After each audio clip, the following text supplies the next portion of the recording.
আমাদের 36টা স্ট্রাকচারের মধ্যে আজকে আমরা নতুন করে 4টা স্ট্রাকচার শিখবো। চলুন শুরু করা যাক। দিস ইজ এটি হলো, দিস আর এগুলো হলো, দ্যাট ইজ সেটা হলো বা ওইটা হলো, দোজ আর সেগুলো হলো বা ওইগুলো হলো। আমার সাথে এটা আরেকবার প্র্যাকটিস করেন আপনারা সবাই। দিস ইজ এটি হলো, দিস আর এগুলো হলো, দ্যাট ইজ ওইটা হলো, দোজ আর ওইগুলো হলো।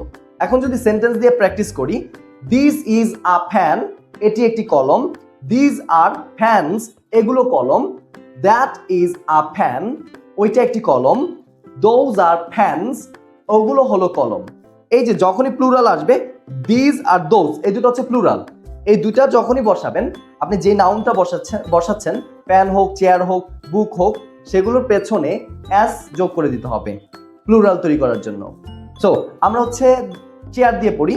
দিস ইজ আ চেয়ার এটি একটি চেয়ার, দিস আর চেয়ার্স এগুলো হলো chair, that is a chair ওইটা হলো একটি চেয়ার, দোজ আর চেয়ার্স ওইগুলো হলো চেয়ার।